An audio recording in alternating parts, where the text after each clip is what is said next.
Have you ever felt like life is a race you absolutely must win? A sprint where every second counts, and pausing is a luxury you just can't afford. If that sounds familiar, then you need to hear the story of Evan, the man who ran ahead of time. Evan wasn't just smart, he was brilliant. From a young age, he aced every test, mastered every skill, and left his peers in the dust. His parents beamed with pride. His teachers sang his praises, and everyone around him said the same thing. Evan, you're truly ahead of your time. He heard it so often, it became more than just a compliment. It became his identity, his entire purpose. The world was a racetrack, and he was determined to be the first to cross every finish line. This ambition quickly morphed into a relentless obsession with speed. Sleep became a necessary evil, something to be minimized. Hobbies were distractions. Friendships were time-consuming liabilities. He started turning down invitations to parties, skipping late-night chats with friends, and ignoring family. In his mind, every laugh shared, every moment of rest, was time stolen from his future success. He'd see his friends playing video games or just hanging out and think, what a waste. While they're playing, I'm getting ahead. He convinced himself that every sacrifice he made now would pay off 1,000 times over later. He was building an empire of achievement, and there was no room for anything or anyone that couldn't keep up with his pace. At first, his friends were understanding. Evan's just busy, they'd say. He's got big goals.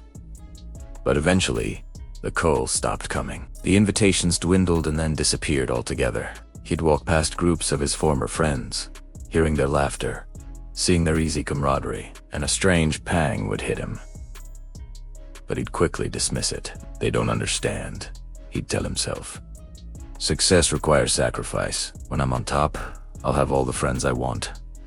He saw relationships as secondary, something to be picked up later, like a trophy you collect after the real prize has been won. He was building a future, and he believed that when he got there, everything else would magically fall into place. His girlfriend tried to talk to him, to tell him she missed the boy she fell for, the one who used to laugh and just be present. But he was always looking at his watch, his mind already on the next task, the next goal. Eventually, she left too, telling him she couldn't compete with his schedule. He felt a brief sting of loss, but then rationalized it away.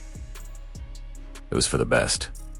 He couldn't afford any distractions, and his strategy, from the outside, seemed to be working perfectly. While his peers were still figuring out their college majors, Evan was accepting a full-ride scholarship to a top university. While they were struggling with internships, he was publishing papers and winning academic awards. He graduated years ahead of schedule, top of his class, and landed a high-paying job at a prestigious firm before most of his friends had even thrown their graduation caps. People looked at him with a mixture of awe and envy. "He's done it," they whispered.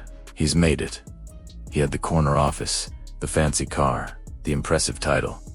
He had everything he had ever raced for. He had arrived.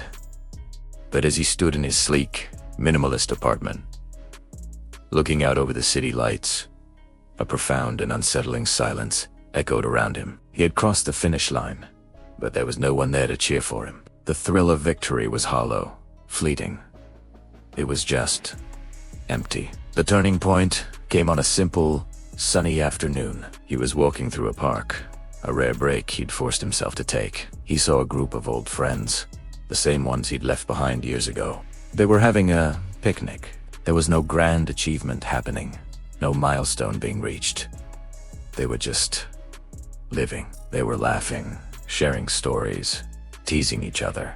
He saw one of them with his wife and their young daughter, chasing bubbles on the grass. He saw the genuine, uncomplicated joy in their eyes. In that moment, the entire foundation of his life cracked. He had a bigger salary, a more impressive job title, a faster track record.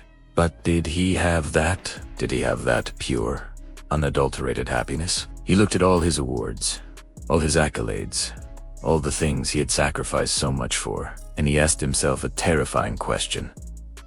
What has all this speed, all this rushing, actually gotten me? He had run so fast that he'd left life itself behind. That day in the park was a painful but necessary awakening.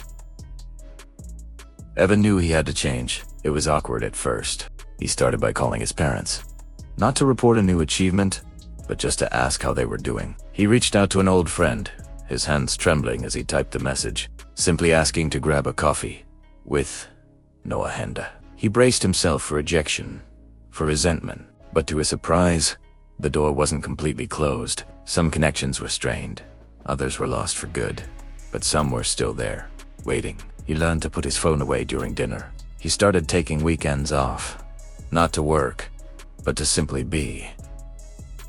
He rediscovered old hobbies he'd abandoned. He learned to listen, to be present in a conversation without thinking about what was next. It was like learning a new language, the language of slowing down. He learned that resting wasn't a sign of weakness, but a vital part of strength. He learned that spending an evening laughing with family was not a waste of time, but an investment in his soul. Slowly but surely, Evan found a new kind of success. It wasn't measured in promotions or paychecks, but in moments of connection and peace. He found that when he wasn't constantly rushing, he was more creative, more focused, and ironically, even better at his job.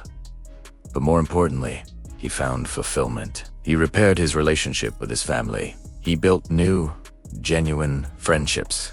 He even met someone new, and this time, he knew that the relationship itself was the prize, not something to be put on hold.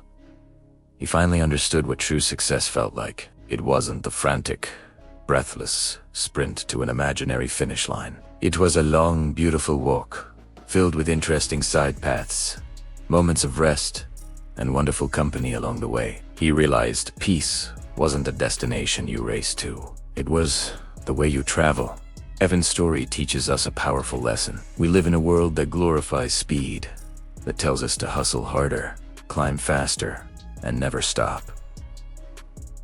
But life isn't a race. There's no prize for finishing first if you arrive exhausted, empty, and alone. The real reward is found in the balance, in the journey itself. It's in the laughter, the connections, the quiet moments of reflection, and the joy we share with others. Do you want to be so focused on running ahead of time that you forget to live in the time you have? After all, what's the point of arriving early if you arrive alone? Thank you so much for watching. If this story resonated with you, please give this video a like and consider subscribing for more content that explores the deeper questions of life. Let me know in the comments what you think about the balance between ambition and living in the moment. See you next time.